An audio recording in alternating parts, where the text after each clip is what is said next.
What turned a land once called Little Venice into a crucible of empires and revolution? Why did Venezuela, a country rich in gold and oil, collapse into one of the most devastating crises seen since the Great Depression?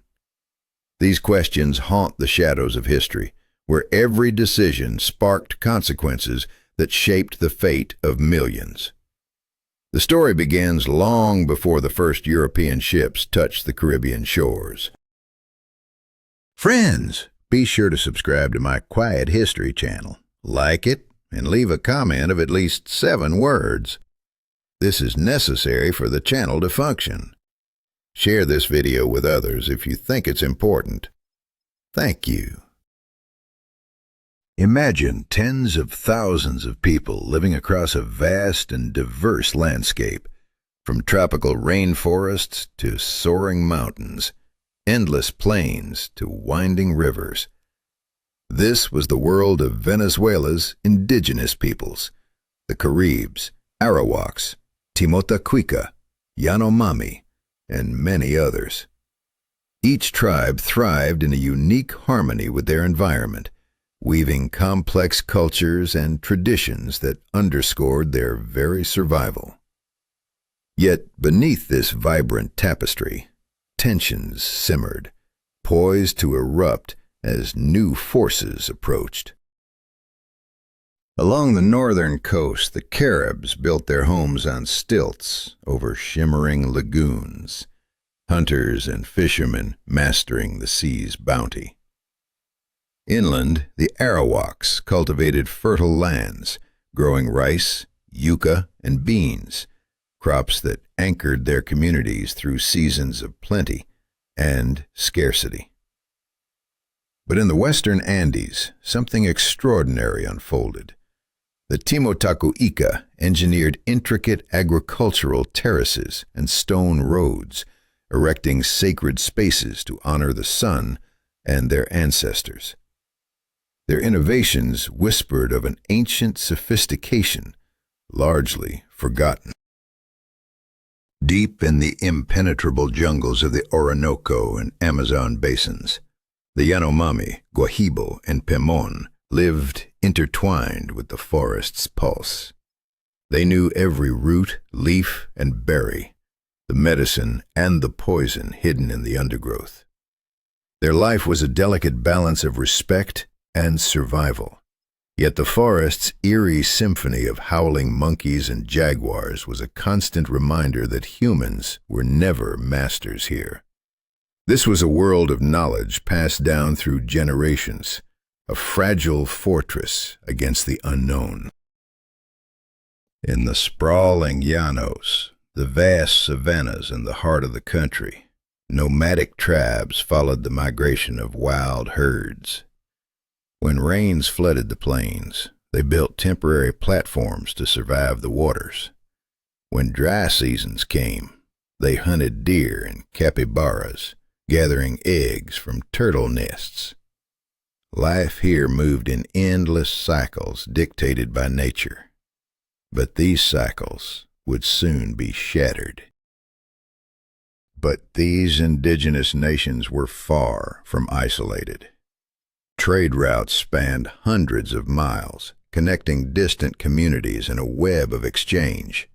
Salt from the coast reached the mountains, gold and emeralds trickled down from the Andes, feathers and jaguar pelts traveled through dense forests. This network was the lifeblood of their cultures. Yet it also sowed seeds of competition and conflict, fragile threads that could unravel with the arrival of outsiders. Each tribe held its own worldview, steeped in myth and spirituality.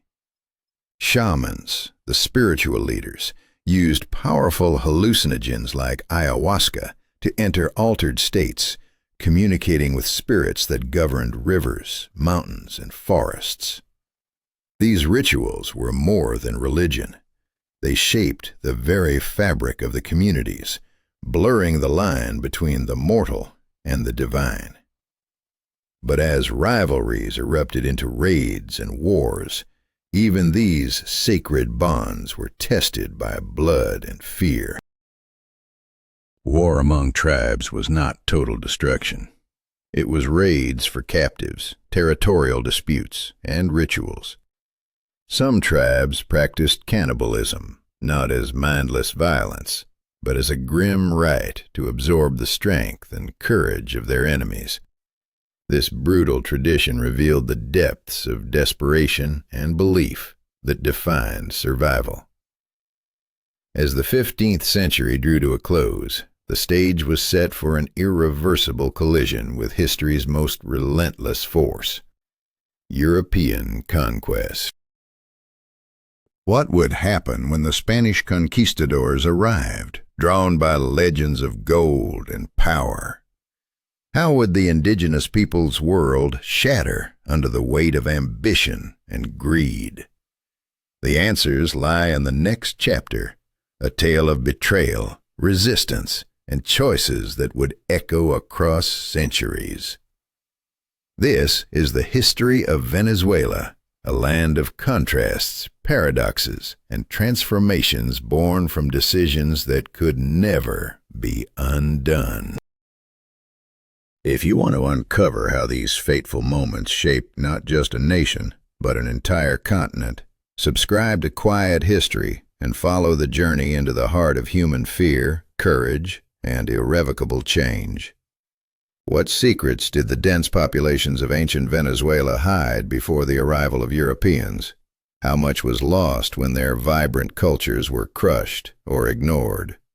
By the late 15th century, it was clear that this land was rich, deeply inhabited and alive with tradition, but soon everything would be turned upside down.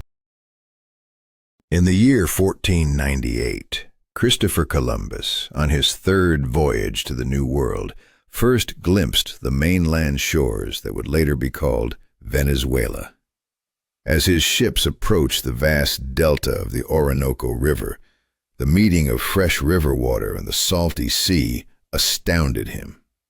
He saw immense flows and countless fjords, an otherworldly sight he likened to Venice itself. Was this the gateway to the biblical Eden? Columbus believed it might be.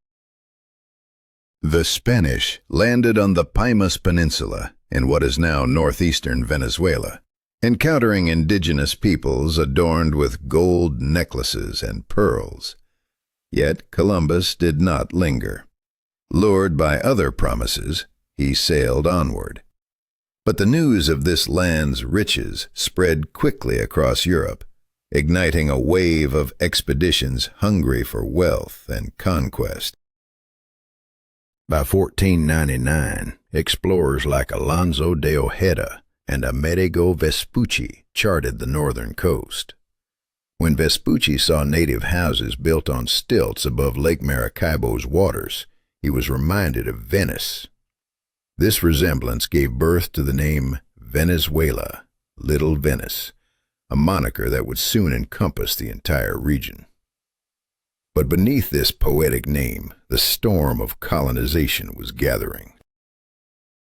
Spain had just completed the Reconquista, unifying its kingdoms and setting its sights on the New World's treasures. The crown thirsted for gold and silver to fund European wars, bolster royal luxury, and cement power. Venezuela appeared a perfect prize, but the rush for riches unleashed chaos. The first colonization attempts were brutal and disorganized, marked by desperation and violence. Gold was scarce along the coast, and indigenous peoples fiercely resisted forced labor. Disease, starvation, and clashes decimated the fragile settlements. The initial colonies were small, vulnerable islands in a hostile wilderness. Yet in 1528, the Spanish founded Coro on the northwest coast, the first permanent European settlement, a foothold for deeper incursions into the continent's interior. Coro was a typical colonial town, a central plaza ringed by a church, administrative buildings, and adobe homes. The scent of the sea mingled with tropical blooms and dusty streets. But behind this calm facade, a fateful decision was made. King Charles V transferred colonization rights over Venezuela to German bankers, Wilhelm families, deeply indebted to the crown.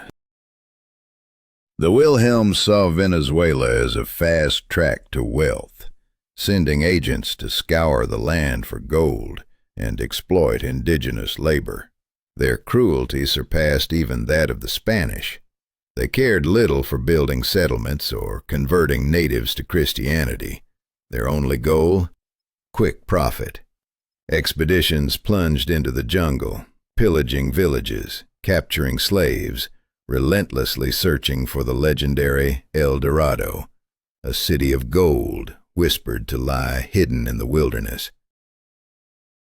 But El Dorado was a myth, a mirage that led only to ruin.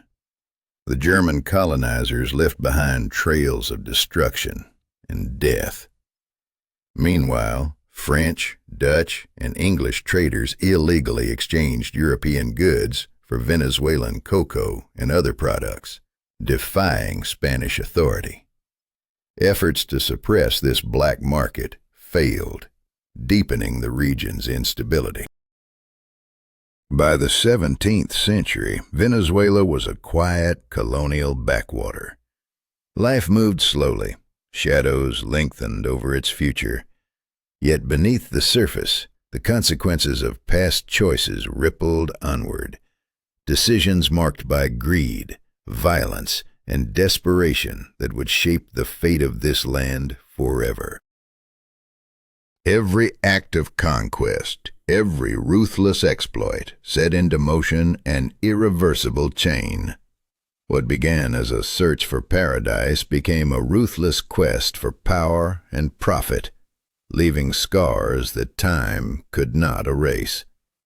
The story of Venezuela's early colonial era is a story of human fear, tragic decisions, and consequences that echoed through centuries. Subscribe now to Quiet History, where every story unfolds the hidden forces that shape our world. Who really held power in colonial Venezuela? What invisible chains bound society in rigid hierarchy? At the very top stood the peninsula-born Spaniards, controlling the highest seats of administration and church authority. Below them, the Creoles, landowners and plantation masters, carved out their domains. Further down were the mixed race groups, mestizos, mulattoes, and zambos, caught between crafts, small trade, and hired labor. At the harsh bottom tier, the indigenous people and African slaves were stripped of all rights and freedoms. This brutal social ladder was not just a structure, it was a cage tightening around millions. But what spark could break this iron grip? The church was the iron heart, pumping life into the colony's rigid order. Catholicism was not merely a faith, it was the only permitted religion. Missionaries relentlessly converted indigenous peoples, forcing strict tithes and obedience. The Inquisition watched like a shadowy sentinel, hunting heretics and those who dared carry forbidden icons. Religious festivals were more than celebrations. They were rare escapes from backbreaking labor. Processions, masses, theater performances on biblical themes momentarily lifted the veil of misery. Yet beneath the surface, unrest simmered. How long could faith alone hold such a fragile empire together? By the end of the 17th century, changes began to ripple through Venezuela's dense jungles and sprawling coasts. Population swelled, new lands were cleared for plantations, and cities slowly expanded. Still, Venezuela was a forgotten edge of the Spanish Empire, lost between the Caribbean Sea and impenetrable forests. Then came 1728. The Spanish crown gifted a monopoly to a company called Guipuzcoana, based in the Basque city of San Sebastián. Its mission? Crush smuggling, boost cocoa exports, and tighten imperial control. The company built a fleet, patrolled the coast, and ruthlessly dictated prices. But who would pay the price for these new chains? The Creole landowners hated Guipuzcoana with a burning passion. The monopoly crushed their profits by fixing cocoa prices low. Smuggling, once a lifeline supplementing incomes, became a perilous game. Pressure mounted until the breaking point in 1749, when Juan Francisco de León, a Creole planter, ignited a rebellion. With farmers and landowners rallying behind him, he seized Caracas and demanded an end to Guipuzcoana's stranglehold. But rebellion was a dangerous gamble. Spanish forces crushed the uprising mercilessly. León was captured and died in prison, his dreams buried with him. Yet this blood was the first stain on the empire's facade, proof Creoles would fight for their interests, no matter the cost. Across the ocean, Europe was convulsing with upheaval. The 18th century was an era of enlightenment. Reason, liberty, equality, and human rights surged through educated minds. The French Revolution of 1789 shattered monarchies and sent tremors worldwide. The American Revolution proved colonies could cast off colonial chains. These ideas flowed like wildfire into Latin America's burgeoning Creole elite, who bristled under Spanish rule. They saw themselves as rightful rulers, frustrated not just by Spanish-born officials monopolizing power, but by the suffocating trade restrictions and crushing taxes. The air grew thick with whispers of independence. But who would become their voice? In the crucible of these restless times, a child was born, Simón Bolívar, destined to become a symbol of liberation. On July 24, 1783, Bolívar entered the world in Caracas into a wealthy Creole family. Their holdings spanned cocoa plantations, mines, and vast lands in Guaira. Bolívar's education took him across Europe to Spain, France, Italy, where he absorbed Enlightenment ideals firsthand. At the Aventine Hill in Rome in the year 1805, he vowed to dedicate his life to freeing South America from Spanish chains. His resolve was steel. But when and how would he act on this oath? Opportunity struck in 1810. Napoleon's armies invaded Spain, placing his brother Joseph on the Spanish throne. The monarchy's legitimacy was shattered, throwing the empire into chaos. Across Latin America, Creole elites seized the moment, forming juntas that claimed to govern in the name of the deposed King Ferdinand VII. Yet their true aim was independence. On April 19, 1810, Caracas stood on the brink. The question hung heavy in the air. Would they cling to distant crowns or cast off the old order forever? The world watched as destiny's door creaked open. If you want to journey deeper into the chain of fateful decisions that carved nations, subscribe to Quiet History. Together, we'll uncover the stories behind the struggles, the fears, and the irreversible choices that changed the world. What drives a man to betray his own cause? What fractures a revolution before it even begins? In Caracas, the air thrummed with rebellion as Creole leaders rose up and toppled the Spanish Captain General, igniting the spark of independence. But could this fragile spark survive the storm ahead? Simón Bolívar was no mere observer. He was thrust into the heart of the fight. Sent on a desperate diplomatic mission to London, he sought Britain's support, a gamble on foreign favor amid uncertainty. Meanwhile, on the 5th of July, 1811, Venezuela declared independence, the first South American colony to do so. A triumphant moment, but beneath the surface, cracks festered. The first Venezuelan republic was born, but it was a house divided. The Creole elite championed freedom, yet most of the population, mestizos, mulattoes, indigenous peoples, and enslaved Africans, remained either indifferent or hostile. To many, the Creoles were no different from the Spanish oppressors. Could a revolution built on such fault lines endure? Loyalists to the Spanish crown, the Royalists, mounted fierce resistance. Civil war erupted. Then, on the 26th of March, 1812, catastrophe struck. A devastating earthquake shattered Caracas and loyal cities, killing thousands. The church branded it divine punishment for rebellion. Morale crumbled like the ruined streets. The Spanish counterattack under General Domingo de Monteverde surged forward. What hope remained for the Republic? The Republican Army, riddled with poor organization and discipline, faltered. Bolivar defended Puerto Cabello, but was defeated. Francisco de Miranda, the Republic's heroic forerunner, was forced to surrender. And then, the ultimate betrayal. Bolivar handed Miranda over to the Spanish and fled to Havana. Miranda would die in a Spanish prison.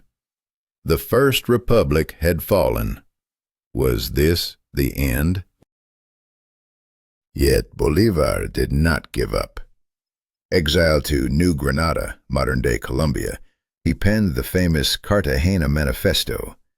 In it he dissected the Republic's collapse, blaming disunity and chaos. He pressed for a strong, centralized government to stand against the Spanish. Was this the blueprint for redemption, or a desperate grasp at control? In 1813, Bolivar returned to Venezuela, leading a small but determined army.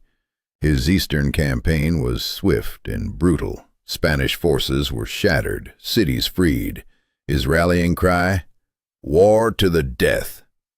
On the 15th of June, he issued a decree. All Spaniards opposing independence would be executed.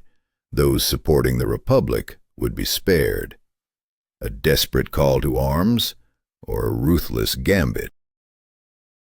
On the 6th of August, Bolivar marched triumphantly into Caracas, hailed as El Libertador, the Liberator. The Second Venezuelan Republic was proclaimed, vibrant but fragile. But victory was fleeting.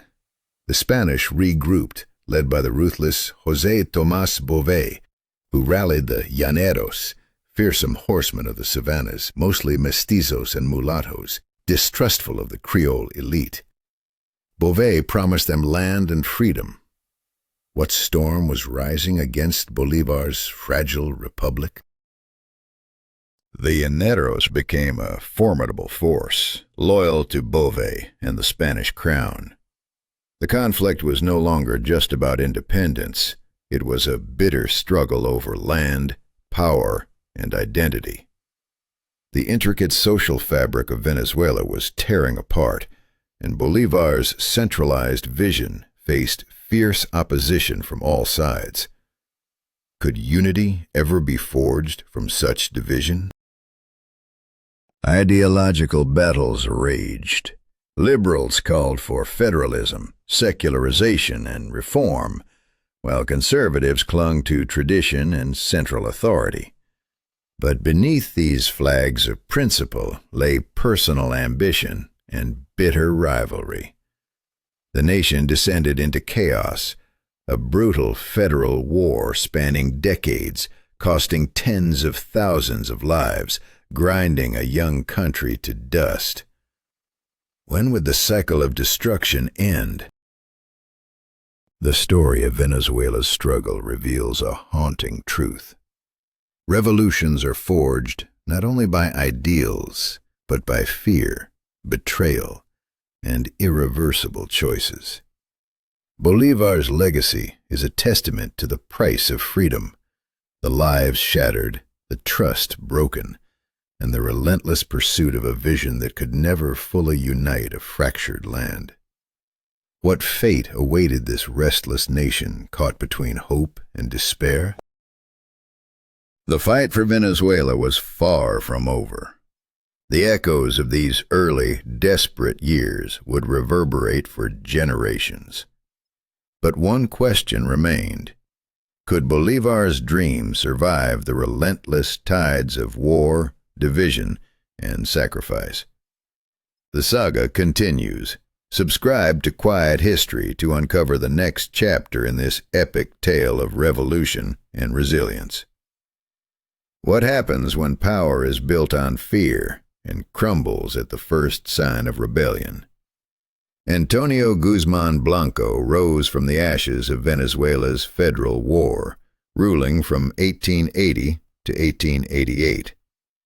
He was a visionary modernizer who transformed Caracas with theaters, parks, and railroads, reshaping the city's skyline and soul. Yet, beneath this progress lay an iron grip. He secularized education and limited church authority, but ruled with ruthless authoritarianism. Opposition was crushed, press silenced, and wealth funneled into his own pockets.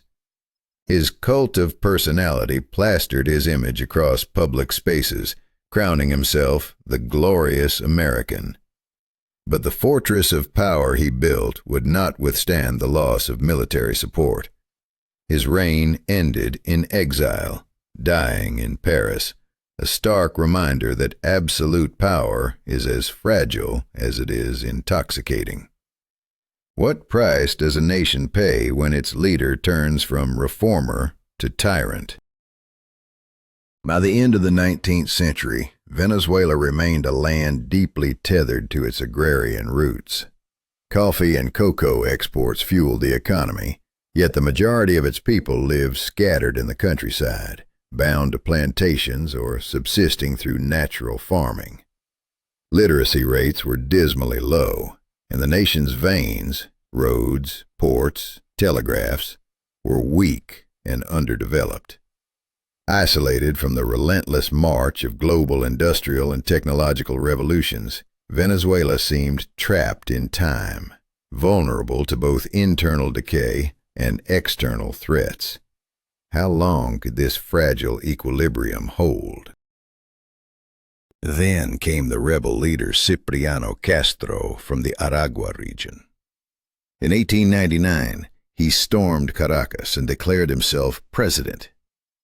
Chaos and corruption swiftly followed. Castro's refusal to honor Venezuela's mounting foreign debt threw the nation into crisis. By 1902, Britain, Germany, and Italy had blockaded Venezuelan ports, even bombarding them, a brutal show of force in what became known as the Venezuelan crisis. The world watched as Venezuela's sovereignty was tested on the harshest stage. Could a nation survive the weight of its own reckless decisions compounded by foreign aggression? The United States, wary of European encroachment in the Western Hemisphere, stepped in as mediator, diffusing the international standoff. But the damage was done. Venezuela's weakness was exposed to the world. Behind the diplomatic curtains, power struggles continued. In 1908, while Castro was abroad seeking medical treatment, his deputy, Juan Vicente Gómez, staged a coup.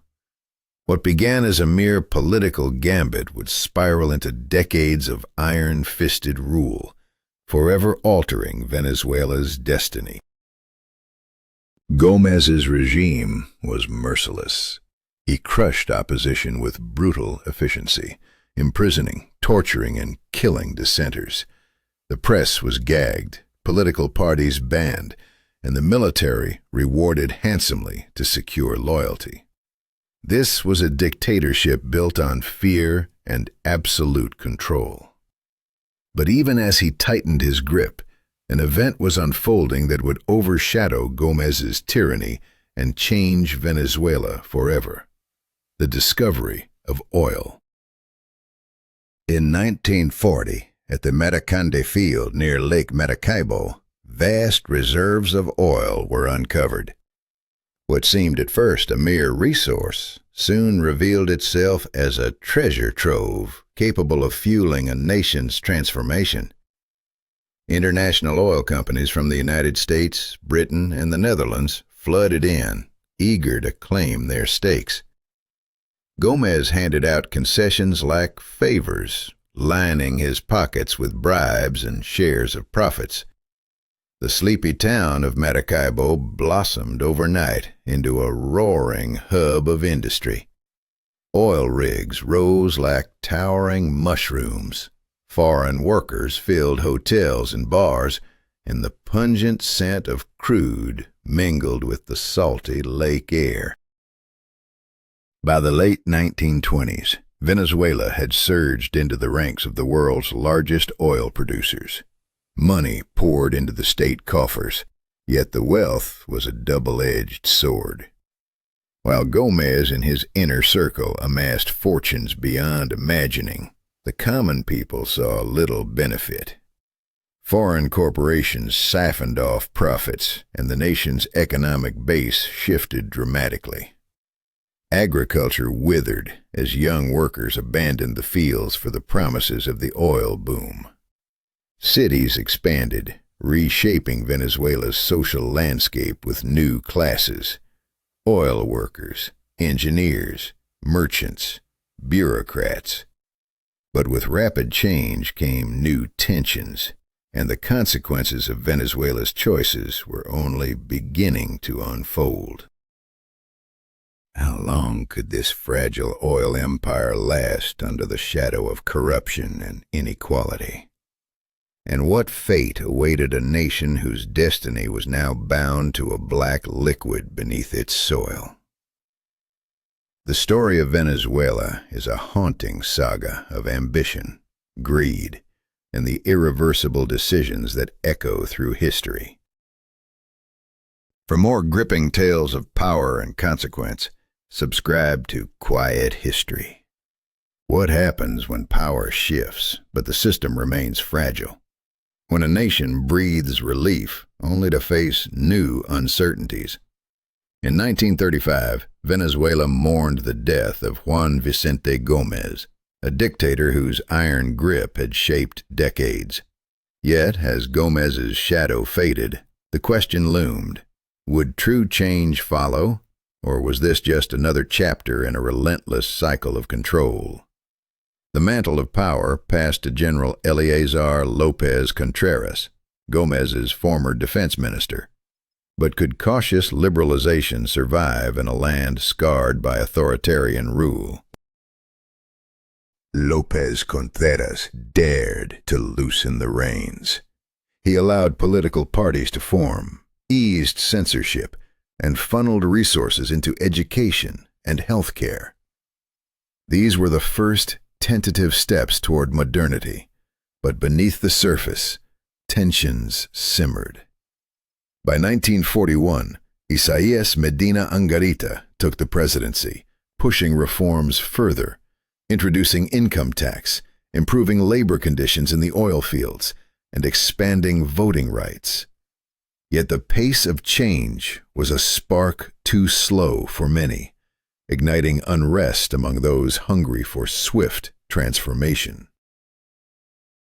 In 1945, a coalition of young military officers and the leftist Democratic Action Party struck with force. They toppled Medina in a coup that shattered the fragile calm. What followed was a brief but seismic era known as the Trienio, 3 years of radical upheaval. Under Rómulo Betancourt's leadership, democratic action rewrote the rules. A new constitution granted universal suffrage, including women, and nationalized key resources. The government demanded a larger share of oil revenues from foreign companies, challenging entrenched interests. But would this revolution endure, or was it doomed to provoke a backlash? In 1947, hope surged as free elections brought celebrated writer Romulo Gallegos to the presidency. The author of Doña Barbara embodied the promise of a new Venezuela. Yet his reign lasted only 9 months before the military struck again in November 1948. A junta seized control, ushering in a harsh dictatorship under General Marcos Pérez Jiménez. The old order had returned, but with a new face, one that blended grand visions with brutal repression. Pérez Jiménez transformed Caracas into a modern metropolis, erecting highways, bridges, and towering skyscrapers. The city glittered with progress, but beneath the surface, fear tightened its grip. Political opponents were imprisoned, tortured, or exiled. The secret police watched every move. Corruption flourished as oil wealth flowed into the pockets of the dictator and his cronies. The people's patience frayed, their anger growing louder with each passing day. By January 1958, the pressure exploded.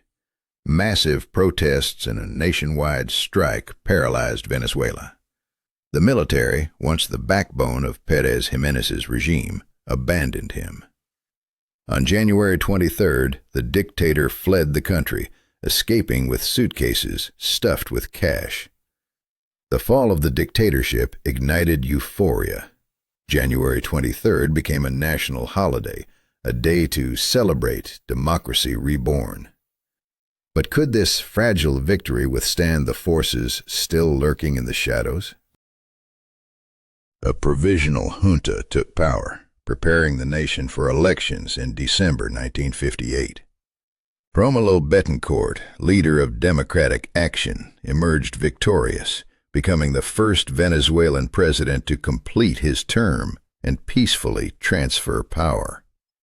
His administration enacted agrarian reform, expanded education, and invested in infrastructure.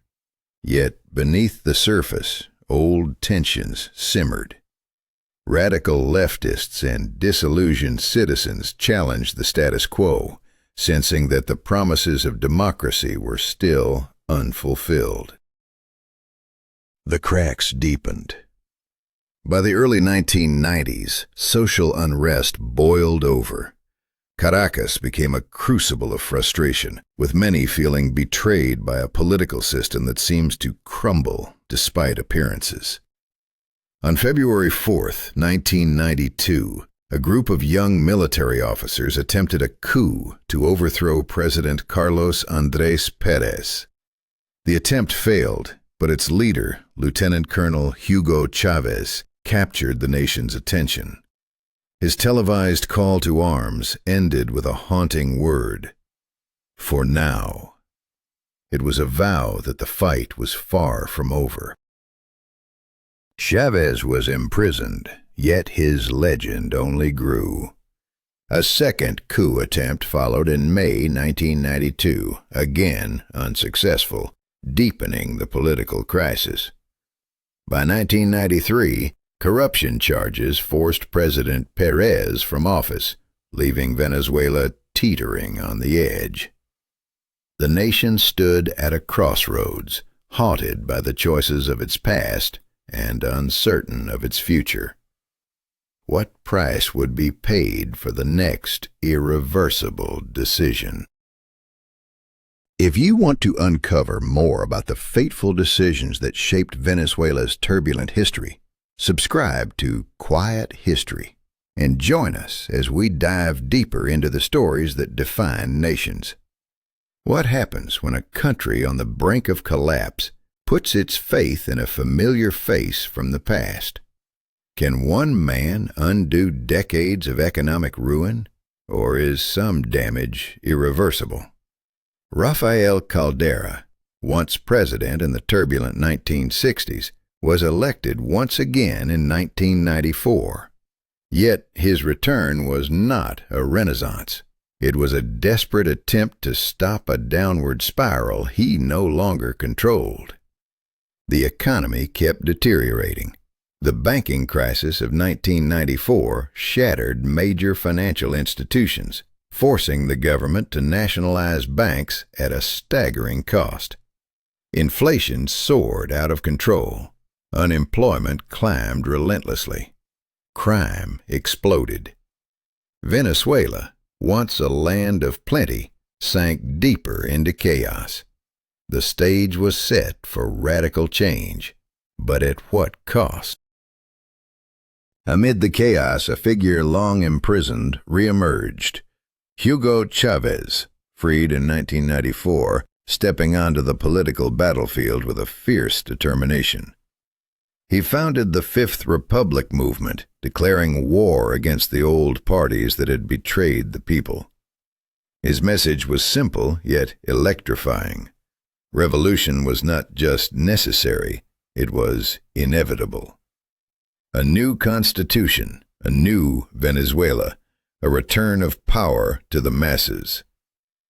In December 1998, Chavez won the presidency with a decisive 56% majority.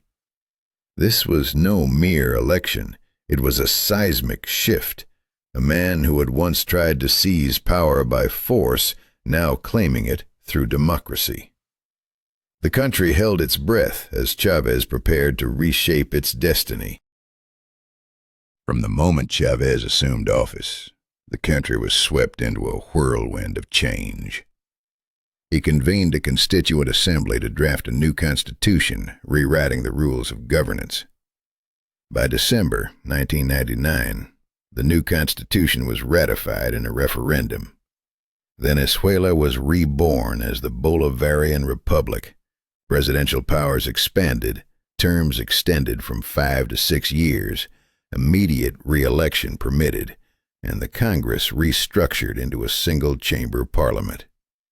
Chavez proclaimed the Bolivarian Revolution, invoking the spirit of Simón Bolívar, promising to eradicate corruption, redistribute wealth, and empower the impoverished majority. His rhetoric was fiery, anti-American, and fiercely anti-imperialist, railing against globalization and neoliberalism.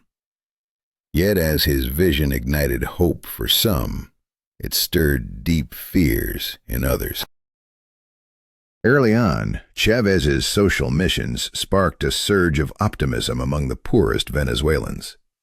Literacy programs taught millions to read and write. Healthcare missions brought Cuban doctors to underserved neighborhoods. Subsidized food markets eased hunger. For the first time, thousands stepped into schools, clinics, and markets that welcomed them. But beneath this wave of progress, the middle class and elites recoiled. Chavez's attacks on private businesses, threats of expropriation, and his growing closeness to Fidel Castro alarmed those who held power. Political polarization deepened. Opposition factions rallied in defiance. The country was on edge, the fragile peace ready to shatter. April 11th, 2002, the day Venezuela exploded. Massive protests surged toward the Miraflores presidential palace. The streets erupted in violence. Gunfire tore through the chaos. 19 lives lost in a hail of bullets, the source of the shots forever contested. Amid the turmoil, the military seized the moment, executing a coup. Chavez was arrested and whisked away to a military base. Pedro Carmona, head of the Business Federation, was declared interim president, dissolving parliament, nullifying the Constitution, and installing a new government. But the coup was brittle, hastily crafted, and soon met its reckoning. The streets flooded with Chavez supporters demanding his return. Divisions within the military grew. Many refused to back the coup. In less than 48 hours, Chavez was restored to the presidential palace, his triumphant return a testament to his enduring grip on power. Yet the opposition was far from defeated. At the end of 2002 and into early 2003, they launched a nationwide oil strike aimed at crippling the economy and unseating Chavez. For 2 months, oil production nearly ground to a halt, wreaking havoc on the already fragile economy. The nation teetered on collapse.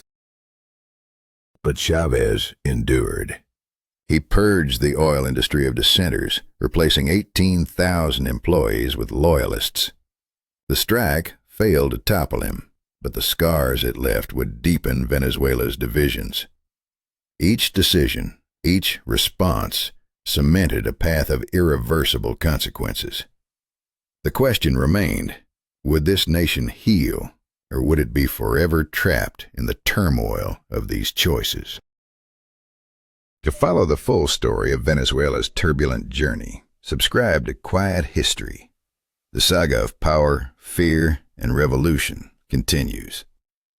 What happens when a nation's lifeblood, its oil, becomes both a blessing and a curse? How does a leader balance power, wealth, and the people's hope when the stakes are sky high? Hugo Chavez faced these impossible choices in the mid-2000s as oil prices soared, lifting Venezuela to unprecedented wealth. But beneath the surface, a storm was brewing. Chavez seized the moment, channeling record oil revenues into sweeping social programs and an iron grip on power. He nationalized vital industries: oil, electricity, telecommunications, steel, cement, turning private ventures into state or cooperative assets. His vision extended beyond Venezuela's borders, forging alliances with leftist governments across Latin America, Cuba, Bolivia, Ecuador, Nicaragua. But was this unity or the beginning of isolation? He crafted bold regional projects like ALBA and PetroCaribe, offering favors to allied nations while viciously denouncing the United States.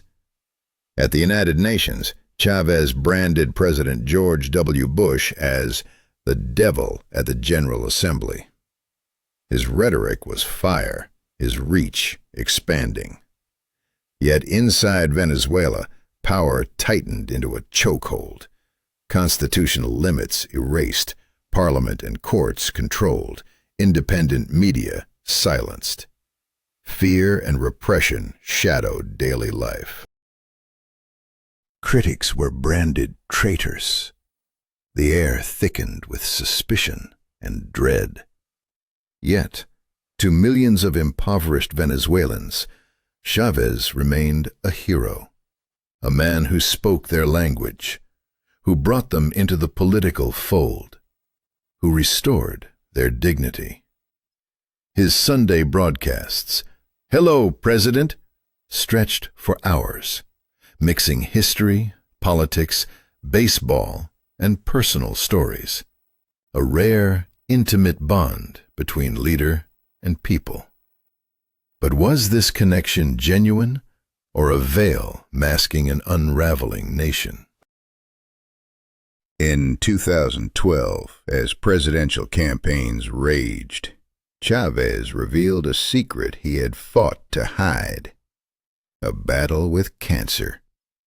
He sought treatment in Cuba, shrouded in silence and mystery. Despite his illness, he won re-election that October, but with a narrower margin. The man who had once seemed invincible was visibly faltering, and the country held its breath, caught between hope and impending loss. Then, on March 5, 2013, Hugo Chavez died at 58. Venezuela plunged into mourning. Millions filed past his coffin, paying homage to a man who would become a symbol of both aspiration and division. His funeral was a monumental event, a national reckoning. Yet the question lingered, who would inherit this fractured legacy? Nicolas Maduro, Chávez's vice president and loyal ally, stepped into the void. A former bus driver and union leader, he lacked Chávez's charisma and fire. In April 2013, he narrowly claimed victory in a contested election.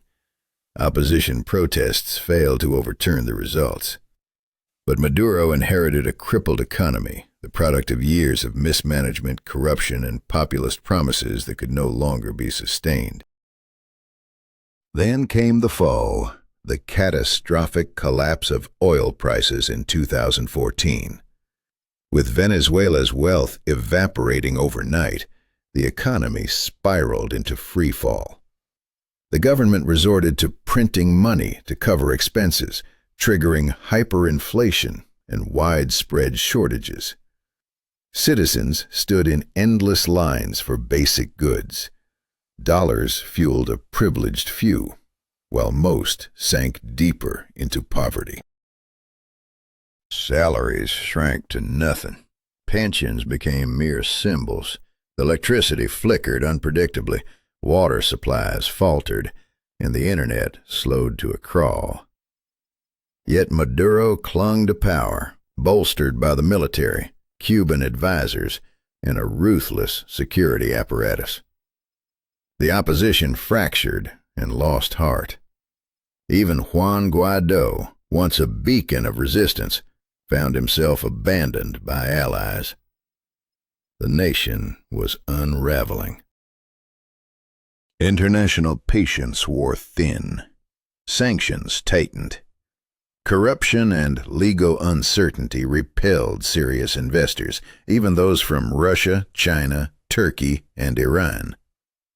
Venezuela sold concessions for gold, oil, and gas extraction, but the deals were desperate attempts to stave off collapse. The country sank into isolation and destitution.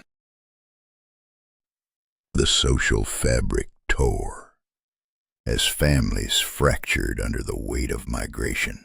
Education crumbled as teachers fled to seek better lives. Schools shuttered. Children stayed home because their parents could no longer provide. Was this the price of irreversible choices made by those who believed they could control fate itself? The story of Venezuela is a tragic cascade of decisions, each setting the stage for the next calamity. Chávez's rise and rule, Maduro's desperate hold on power, and a nation caught in the crossfire of ambition, fear, and economic collapse. What remains is a brutal reminder.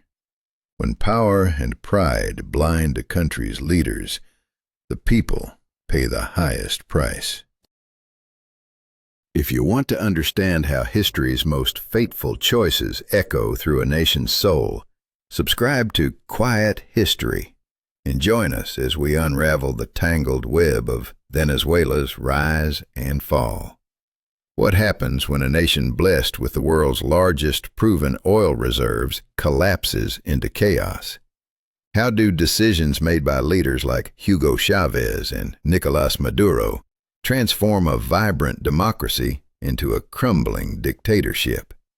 Venezuela, once a symbol of freedom thanks to Simón Bolívar, now stands as a warning, a country shattered by corruption, mismanagement, and authoritarianism.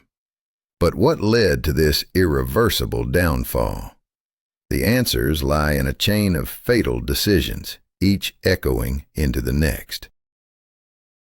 Universities, once the pride of Venezuela, now exist as hollow remnants. Professors earn mere dollars a month, unable to sustain their families or their work. Laboratories remain silent, libraries crumble, and the cultural heartbeat of the nation grows faint. Museums, theaters, orchestras, and ballet troupes struggle to survive. Talented artists flee abroad, while those who stay endure unimaginable hardships. The soul of Venezuelan culture teeters on the edge of extinction. Meanwhile, the environment suffers a merciless assault. Illegal gold mining near the Paiche region, tacitly permitted by the government, ravages forests and poisons rivers. Once pristine national parks are abandoned. Wildlife vanishes as ecosystems collapse. The breathtaking natural beauty of Venezuela, lush jungles, snowy Andean peaks, and vibrant savannas, faces destruction unlike any before. What price will be paid for this environmental devastation? By the mid-2020s, Venezuela had transformed from a land of promise to a cautionary tale. A country rich beyond measure, yet unable to feed its own people. A democracy dismantled by populism and greed. Social programs crumbled under unsustainable demands. Oil revenues, instead of building the future, were squandered or stolen. Corruption dissected the state like a cancer. Society fractured into polarized camps. The dream of a prosperous Venezuela lay in ruins. Yet amid devastation, the resilience of the Venezuelan people shines through. In the face of hunger, fear, and despair, they fight to survive. They adapt, they support one another, they hold on to hope. The diaspora works tirelessly overseas, sending remittances home, keeping the bonds alive. They dream of a day when they can return to a healed homeland. But that day feels distant, almost unreachable. Venezuela stands at a crossroads, a nation caught between a fractured past and an uncertain future. Political solutions remain elusive, economic recovery promises to span decades, and social wounds run deep. History teaches us that nothing lasts forever. Empires fall and rise, economies collapse and revive, democracies perish and rebirth. Venezuela's story is one of relentless upheaval and stubborn endurance. This land has witnessed the rise and fall of many epics. Colonization, wars of independence, dictatorships, revolutions, and crises. Indigenous peoples, Spanish colonizers, African slaves, European immigrants, campesinos, revolutionaries, and autocrats, all have shaped this country's turbulent identity. Venezuela is a nation of stark contrasts. Tropical beaches beside snow-capped Andes, dense jungles beside scorched savannas, wealth beside destitution, hope intertwined with despair. Its geopolitical position has always made Venezuela a prize on the world stage. Nestled on South America's northern coast with access to the Caribbean Sea, control over Venezuela meant control over oil, maritime routes, and regional influence. Throughout the 20th century, the United States dominated trade and politics, with American oil companies controlling much of the industry, until nationalization shifted the balance. Under Chavez and Maduro, relations soured, pushing Venezuela closer to Cuba, Russia, China, and Iran. This realignment turned Venezuela into a battleground of the 21st century Cold War. Chavez's vision of Latin American solidarity through ALBA briefly elevated Venezuela's regional clout, championing the fight against inequality and inspiring poetic revolutions.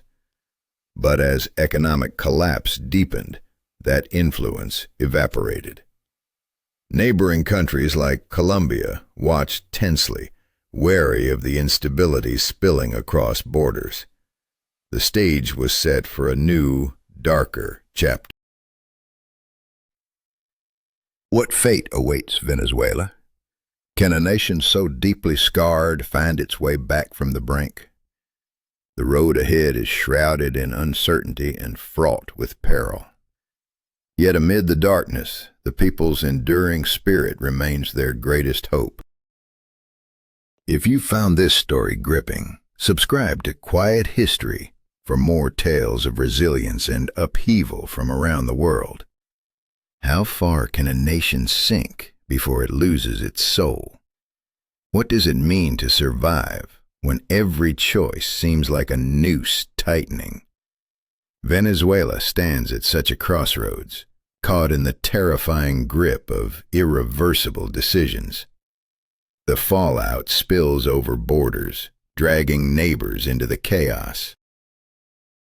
Brazil and Peru face an overwhelming tide of refugees flooding their lands, creating spirals of social unrest and economic strain. These migrants are not just lost souls, they become lifelines for families back home, sending money that often means the difference between starvation and survival. Yet the weight of displacement carries deeper scars, reshaping communities and igniting tensions that threaten to explode. The implications of this mass exodus ripple far beyond geography.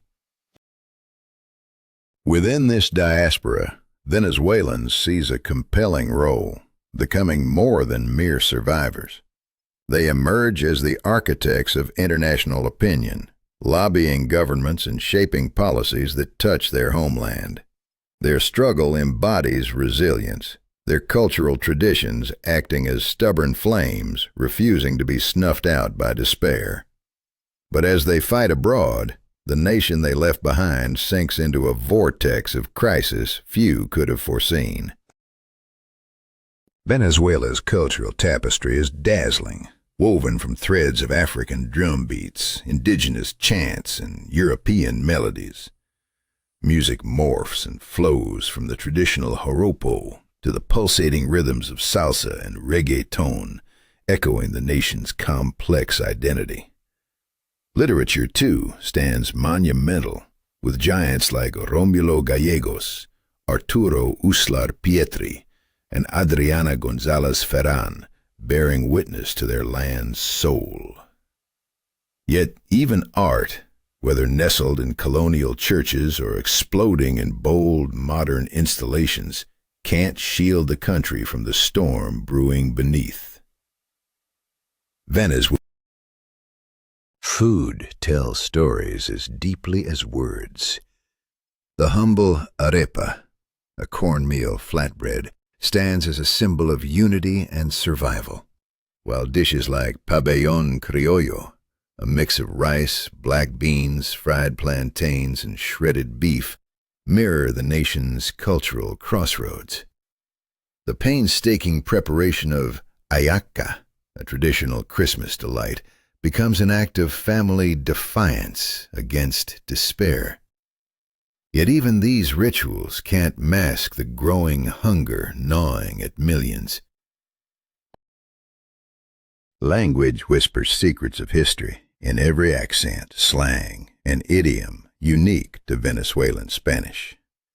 Words borrowed from indigenous tongues, African dialects, and English reveal a history of contact and conflict, but also a nation's unbreakable spirit. Still, beneath this rich linguistic heritage lies the anxiety of a people watching their country unravel with each passing day. Sports pulse as an anchor of national pride and identity. Baseball reigns supreme, more beloved than soccer, uniting Venezuelans across divides. Countless players have risen to stardom in the United States major leagues, their triumphs a beacon of hope. Soccer, though less triumphant on the world stage, holds its passionate following. But even these moments of collective joy cannot shield the nation from the relentless descent into chaos. Religion, steeped in centuries of tradition, still anchors many Venezuelans. The majority practice Catholicism, yet rapidly growing evangelical churches signal shifting tides. 7 syncretic religions blend Catholic faith with African and indigenous beliefs, including the cult of Maria Leonza, a potent symbol mixing traditions that defy easy classification. In a country teetering on the edge, faith offers both solace and a battleground for identity. But as crises deepen, even sacred rituals face the threat of dissolution. Festivals and holidays erupt as desperate acts of celebration, where music, dance, and food momentarily drown out the anguish. Carnival, Christmas, Easter. They are sacred moments when families gather, defying the grim reality outside. Even in dire times, Venezuelans clutch these traditions tightly, as if the very act of celebration could stave off collapse. But outside the festive glow, the shadows lengthen. Nature itself is a stark contrast to human suffering. Angel Falls, the highest waterfall on Earth, plunges 979 meters from the Tepui Table Mountains deep in the Canaima jungle, a breathtaking monument to beauty and endurance.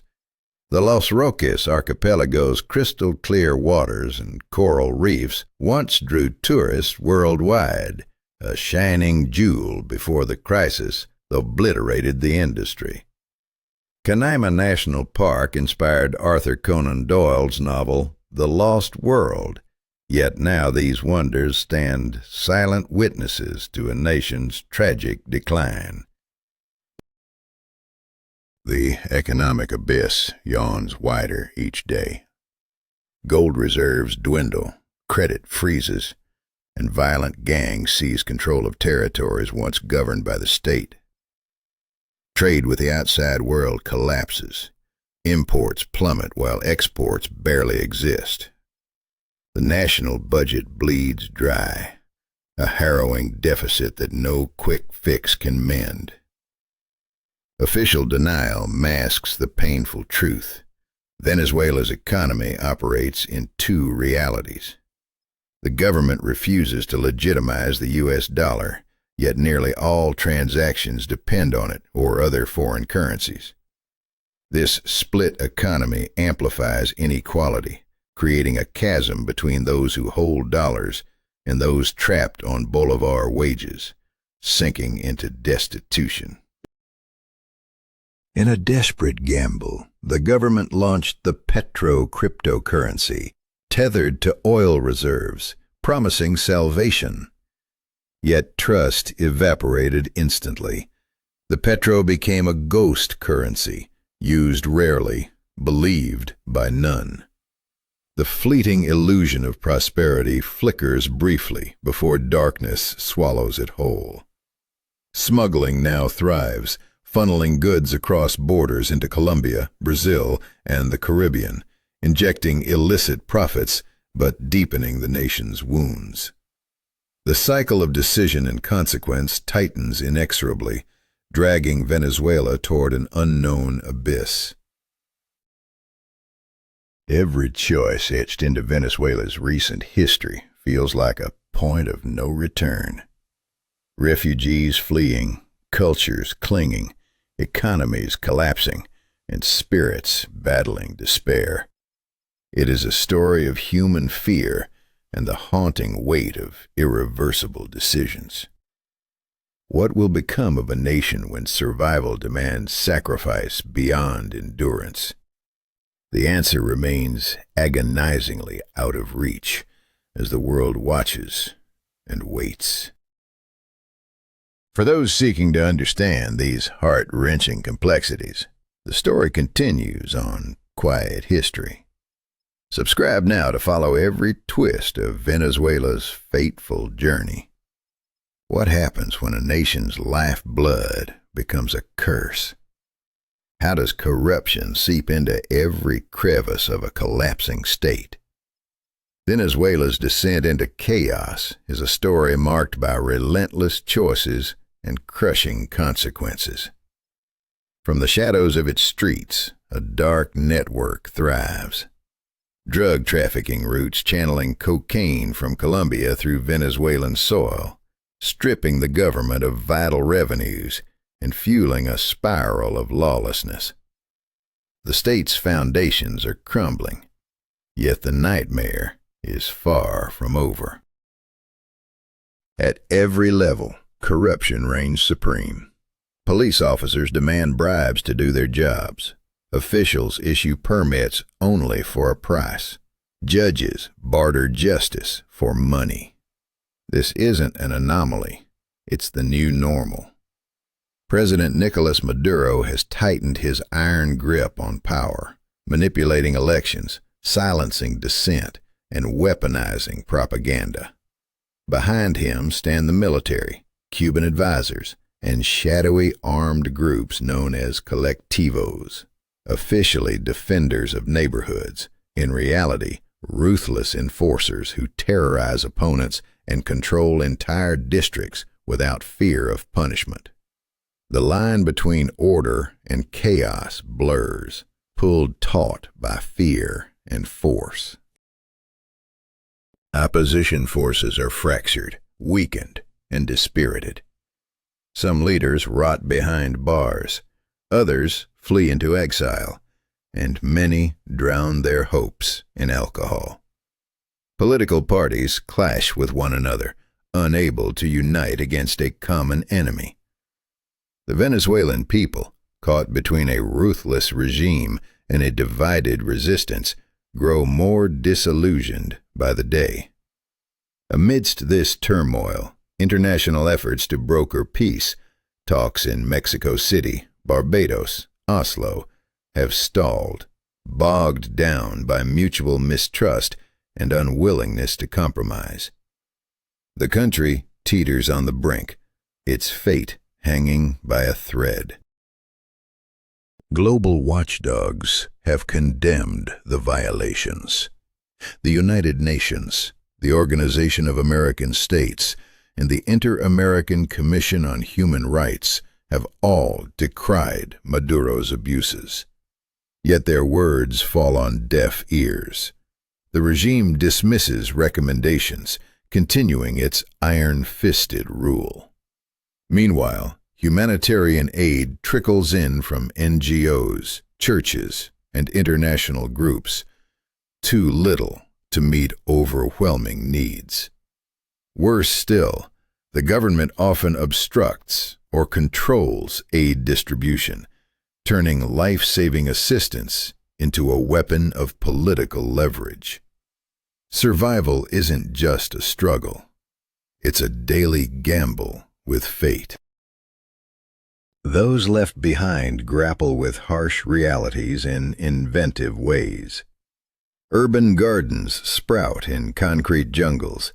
Old possessions are painstakingly repaired. Bartering replaces currency. Every day is a test of resilience. Communities band together, sharing food and resources, while churches open their doors as sanctuaries. These small acts of kindness, these sparks of solidarity, offer a fragile light in the encroaching darkness. Yet beneath this endurance lies a mounting psychological toll. Widespread depression, relentless anxiety, and rising suicide rates paint a bleak portrait of a nation in deep distress. The youth bear the heaviest burden. Born into crisis, they know only hardship, not the prosperity their parents once dreamed of. Many yearn to escape, yet few have the means. Those who flee face xenophobia, exploitation, and loneliness in foreign lands. Women carry double burdens, caring for families while working mostly in informal sectors. Violence against them intensifies. Access to reproductive health care dwindles. and maternal mortality climbs. Children suffer from malnutrition, disease, and lack of education, robbed of their childhood and forced into labor.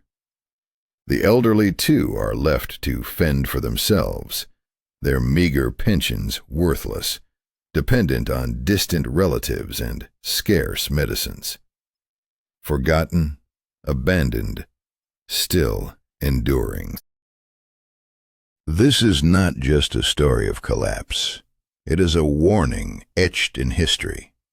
Venezuela's tragic unraveling exposes the deadly consequences of populism, corruption, and authoritarianism. It reveals how an economy tethered to a single resource becomes fatally fragile. It exposes the corrosive power of division, tearing apart the social fabric beyond repair. But amid this devastation, the human spirit endures. Venezuelans cling to hope, to culture, to identity and connection. They fight, they dream, they believe in rebirth. The road ahead demands reconciliation, sweeping reforms, and fresh investment.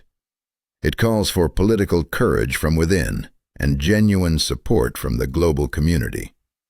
The battle against corruption and the rebuilding of institutions must begin now. Diversifying the economy, delivering justice to victims of repression, and restoring faith in the future. The fate of Venezuela hangs in the balance. Will it rise from the ashes, or will history's grim lesson repeat itself? Stay with Quiet History for the full story of Venezuela's tragic fall and its ongoing battle to reclaim dignity and hope. Together, we witness the power of choices, the weight of consequences, and the indomitable will to survive. Subscribe now to uncover the truth behind the headlines and the human faces behind the crisis. What happens when a nation blessed with unimaginable wealth stands on the edge of collapse? How do choices made by leaders and citizens alike spiral into decades of crisis? Venezuela, a land rich beyond measure, holds answers wrapped in tragedy and hope, a story of fateful decisions shaping the lives of 30 million souls. Venezuela is a country endowed with oil, gas, minerals, fertile lands, vast water resources, and breathtaking natural beauty. Its people are gifted with talent and resilience, yet none of these riches guarantee prosperity. Without sound governance, the rule of law, respect for human rights, and a free economy, abundance can turn into a curse. This is the bitter lesson Venezuela has learned. Simón Bolívar, the liberator, once ignited dreams of freedom and unity across this land. His spirit haunts the epic battles for independence that carved out Venezuela's destiny. But the flame of liberty flickered, facing forces that tested the strength of democracy and the will of the people. What went wrong? History is not a straight path. Venezuela's journey has been a turbulent wave, riding high on moments of wealth and hope, then crashing into depths of poverty, dictatorship, and despair. Each chapter was shaped by irreversible choices, echoing with the fears and hopes of its citizens. The truth is painful. Resources alone do not build nations. Without institutions that uphold justice and freedom, corruption thrives. Populism seduces with promises, but extracts a steep price. Venezuela's broken system became a mirror reflecting universal struggles, fragile democracies, abused power, and the resilience of the human spirit. Every decision has consequences. The road Venezuela treads today was paved by choices made yesterday, by leaders wielding power and by ordinary citizens caught in the tide.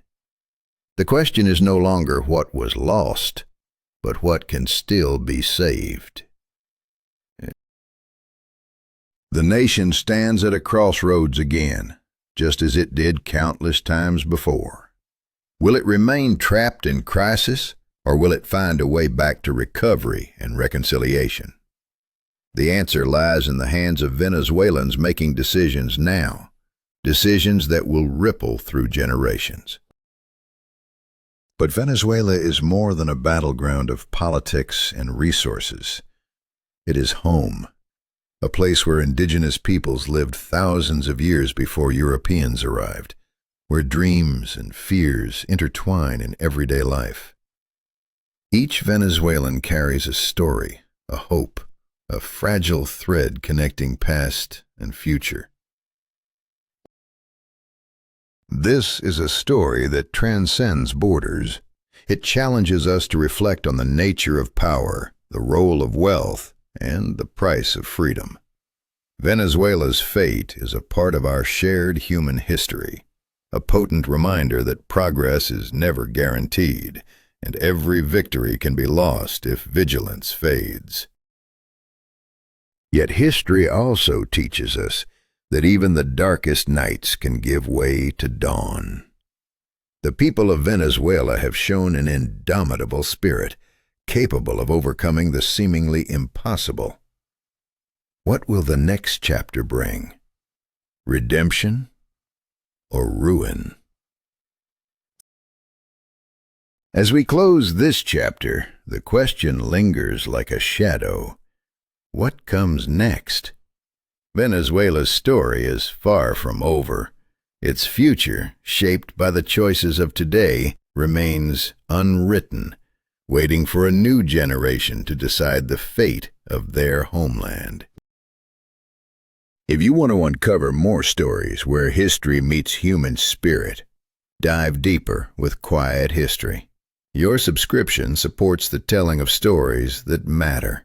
The next chapter is yours to witness.